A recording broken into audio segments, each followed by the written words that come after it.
अस्सलाम वालेकुम। ये है जी बेकिंग सोडा, इसको मीठा सोडा कहा जाता है। साइंटिफिक नेम इसका सोडियम बाइकार्बोनेट है। फार्मूला NaHCO3 है। इसके अंदर 71.9% कार्बोनेट होता है और 27% के करीब इसमें सोडियम पाया जाता है। घर में आम तो इस्तेमाल की चीज़ है। पोल्ट्री में इसके क्या फ़ायदे, कैसे इस्तेमाल करना है, क्या फ़ायदे हैं, बेशुमार फ़ायदे हैं। उसमें से हमने चंद फ़ायदे निकाले हैं मोटे मोटे। तरीका इस्तेमाल का बताऊंगा कैसे करना है, हफ्ते में कितने दिन इस्तेमाल करना है, पानी के अंदर अगर इस्तेमाल करेंगे तो कितनी डोज देनी है, फीड में किस हिसाब से डालना है, किस एंटीबायोटिक किस मेडिसिन के साथ इसको इस्तेमाल नहीं कर सकते, किस चीज़ के साथ फीड में इसको ऐड नहीं किया जा सकता। सवालों के जवाब आपको इस वीडियो को मुकम्मल देखकर मिलेंगे। उससे पहले अगर आपने चैनल को सब्सक्राइब नहीं किया तो आपसे रिक्वेस्ट है चैनल को सब्सक्राइब करें। वीडियो पसंद आ जाए तो इसको लाइक का बटन को दबा दीजिएगा, घंटी के बटन को लाजमी प्रेस करते जाइएगा ताकि आपको मेरे आने वाली वीडियोज़ की नोटिफिकेशन मिलती रहे। मीठा सोडा काम क्या करता है? 10 काम ये करता है। इन 10 जो फंक्शंस हैं इनको समझने के लिए आपने पहले 2-3 फंक्शंस को समझना ज़रूरी है। पहले नंबर पे मीठा सोडा पीएच में ज़्यादा होता है, यानी इसकी पीएच बेसिक है, अल्कलाइन इन नेचर है। ये जिस भी पानी के अंदर डालेंगे उसकी पीएच बढ़ जाएगी, जिस भी जगह पे इसको डालेंगे इसकी पीएच इंक्रीज़ हो जाएगी। जब भी बर्ड का सिस्टम डिस्टर्ब होता है तो उसकी पीएच ऊपर नीचे हो जाती है। कुछ चीज़ें होती हैं जो हाई पीएच को नीचे लेके आएंगी, 7 pH के ऊपर आना है, या फ़र्ज़ करें प्रोवेंटिकुलरिस में 2 pH होती है। अब 2 pH अगर बढ़ के चली गई है 6-7 के ऊपर तो डाइजेशन नहीं हो पाएगी। इसी तरह इंटेस्टाइन में अगर pH एसिडिक हो गई है तो उससे डाइजेशन नहीं हो पाती, उसमें हाजमा ख़राब हो जाता है। तो लिहाजा ये क्या करता है, जाके pH को बेसिक कर देता है, जिससे इंटेस्टाइन प्रॉपर काम करती है। इसी तरह ब्लड की pH डाउन हो जाती है, एसिडिक हो जाती है, तो तब ये उसको बेसिक करता है। कुछ चीज़ें होती हैं जो pH ऊपर चली जाती है उसको नीचे लेके आती हैं, जैसे कि ऑर्गेनिक एसिड है, तो ये उसका उल्ट काम करता है। अब इसमें सबसे पहला काम क्या होगा, ये anti fungal anti bacterial properties करेगा। क्या होगा, बॉडी के अंदर बैक्टीरियाज चले गए हैं, गट में वो तंग कर रहे हैं, एंट्राइटिस पैदा कर रहे हैं, तो ये जाके पीएच को जब जो कि एसिडिक हो गई है उसको शिफ्ट करेगा बेस की तरफ। तो जितने बैक्टीरियाज भी हैं वो उसके ऊपर प्रॉपर काम नहीं कर पाएंगे, उल्टा बॉडी का डिफेंसिव मैकेनिज़्म एक्टिव हो जाएगा। जितने भी बैक्टीरिया जितनी भी फंगस अंदर चली गई है तो उनके ख़िलाफ़ बॉडी काम करना शुरू कर देती है। लिहाजा ये anti bacterial anti fungal properties भी रखता है। अब अगर एंटी बैक्टीरियल एंटी फंगल है तो एक बर्ड में मसला आता है जिसमें झोल में पानी आ जाता है, क्रॉप बहुत ज़्यादा फूल जाती है, पानी बार बार परिंदा पी के उसको स्टोर कर लेता है, सोर क्रॉप का इशू इसको कहते हैं, या क्रॉप इन्फेक्शन हो जाती है, यानी कि पोटा जाम हो जाता है। वो भी इसी वजह से है कि जो हल्की फुल्की क्रॉप के अंदर डाइजेशन है वो डिस्टर्ब हो जाती है, फंगस की वजह से, कीड़े मकोड़ों की वजह से या बैक्टीरिया की वजह से। तो ये उस पीएच को इंक्रीज़ करता है, जिससे क्रॉप में जितने भी फंगस वगैरह है, सौर क्रॉप है या पोटा जाम है, वो मसले से बर्ड निकल आता है। 2 चीज़ें हो गई, सौर क्रॉप के ऊपर और क्रॉप इन्फेक्शन के ऊपर हम किसी और वीडियो में डिटेल में बात करेंगे।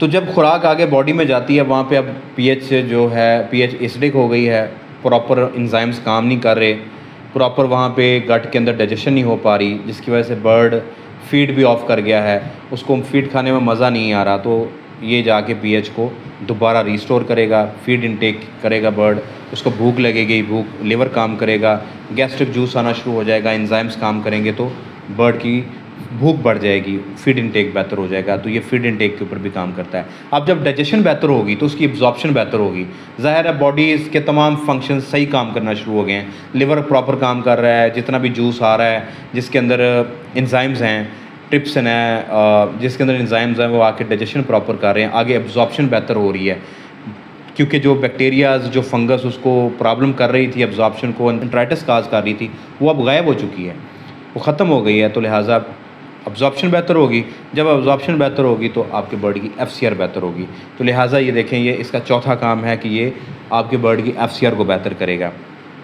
इसके बाद ये जो इसके अंदर आप देखें कार्बोनेट है, इसके अंदर सोडियम है, सोडियम हेल्प करता है फास्फोरस की। अब इसके अंदर जो कार्बोनेट आयन है वो फास्फोरस मिनरल है एक, उसकी मूवमेंट में बहुत ज़्यादा हेल्पफुल होता है। तो जब आप लेयर के अंदर मीठा सोडा फीड में शामिल करेंगे या पानी के अंदर तो फास्फोरस की मूवमेंट बेहतर होगी, जिससे कैल्शियम की एब्जॉर्प्शन बेहतर होगी, जिसकी वजह से एग शेल क्वालिटी बेहतर हो जाएगी। कच्चे अंडे अगर आ रहे हैं तो आप मीठे सोडे का इस्तेमाल करेंगे, अंडे का छिलका ठीक हो जाएगा।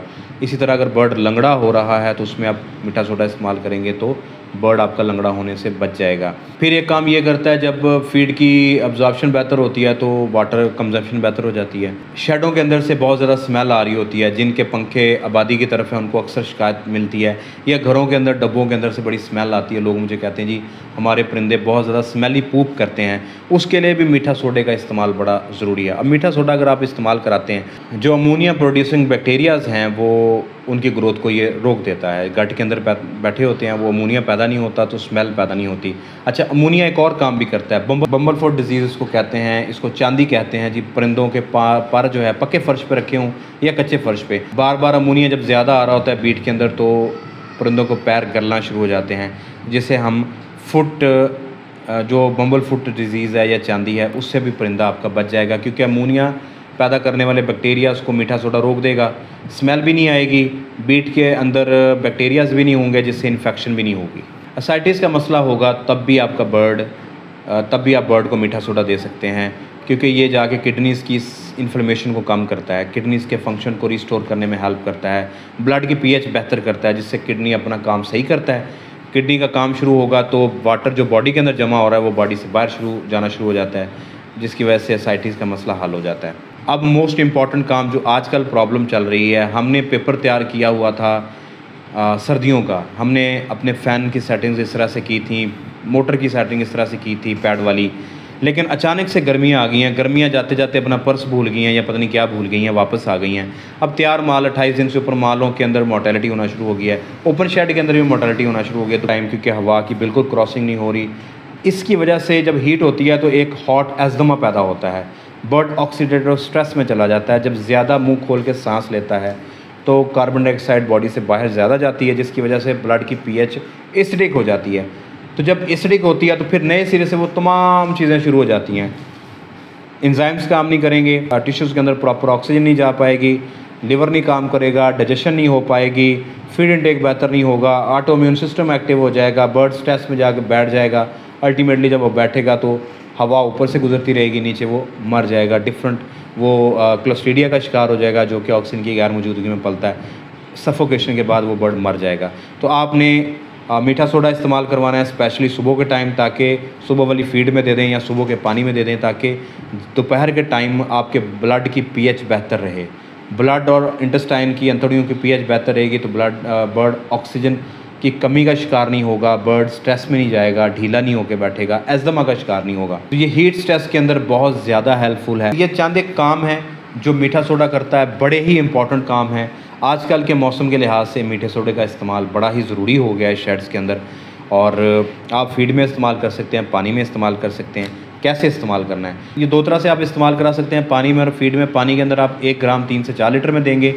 पानी के अंदर आपने जिन चीज़ का नहीं इस्तेमाल करना वो है एंटीबायोटिक नहीं देनी आपने ऐसे मल्टीविटामिन नहीं देने जिसमें विटामिन बी कॉम्प्लेक्स हो, विटामिन सी हो, फॉलिक एसिड हो, और ऑर्गेनिक एसिड के साथ आपने नहीं देना, क्योंकि ये पीएच को ज़्यादा करता है। ऑर्गेनिक एसिड के साथ देंगे तो वो फिर एक इक्वल पीएच हो जाएगी, ना ऑर्गेनिक एसिड काम करेगा ना ये काम करेगा। दूसरी आपने ये एहतियात करनी है कि हफ्ते में 2 से 3 दिन इस्तेमाल करवाना है। ज़्यादा इस्तेमाल से एग प्रोडक्शन भी डाउन हो सकती है, लिहाजा आपने इसकी डोजेज को और इसके टाइम पीरियड को बड़ा एहतियात से नोट करना है। अगर आपने फीड के अंदर इस्तेमाल करना है तो 5 ग्राम पर केजी फीड के अंदर आप इस्तेमाल कर सकते हैं छोटे पैमाने पे। अगर आपने 50 किलो के बैग के अंदर देना है तो आप इसको 100 ग्राम मैक्सिमम आप इस्तेमाल करेंगे। 100 से 150 ग्राम 50 किलो बैग के अंदर आप इस्तेमाल करवाएंगे। आप जिस चीज़ के साथ इस्तेमाल करा सकते हैं वो है, इसको टिकरी नुशादर के साथ इस्तेमाल करा सकते हैं, आप इसको कलमी शोरे के साथ दे सकते हैं, जो कि फ्लशिंग के ऊपर, मेरी देसी फ्लशिंग के ऊपर वीडियो मैंने पिछली दफ़ा अपलोड की थी। आप लोगों ने इसको बहुत पसंद किया। जिन्होंने नहीं देखी मैं ऊपर लिंक दे रहा हूँ, आप उस पर जाके इस वीडियो को देख सकते हैं। दोस्तों, आपको ये वीडियो कैसी लगी? लाइक के बटन को छू के मुझे बताएं। अगर आपने चैनल को अभी तक सब्सक्राइब नहीं किया तो चैनल को सब्सक्राइब करें, बेल आइकन के बटन को लाजमी प्रेस कीजिएगा। संडे पिछले वाला लाइव सेशन नहीं हो सका क्योंकि मैच था पाकिस्तान और इंडिया का, जिसकी वजह से वो लाइव सेशन भी नहीं हो सका और वो मैच भी नहीं हो सका। हर इतवार को 2 बजे मैं लाइव आता हूँ, आप मुझसे लाइव मुलाकात कर सकते हैं। अब मैच होगा या नहीं होगा, लाइव में आऊँगा इंशाल्लाह। अगर आप मुझसे रब्ता करना चाहते हैं, नीचे व्हाट्सएप का नंबर दिया जा रहा है। अगर आप मुझसे कंसल्टेशन लेना चाह रहे हैं तो पेड व्हाट्सएप ग्रुप ज्वाइन कर सकते हैं। आप मुझे मेरे फेसबुक पेज के ऊपर भी फॉलो कर सकते हैं, पोल्ट्री विद डॉक्टर कामरान। अपनी दुआ में याद रखिएगा। अगली वीडियो तक के लिए अल्लाह हाफिज़।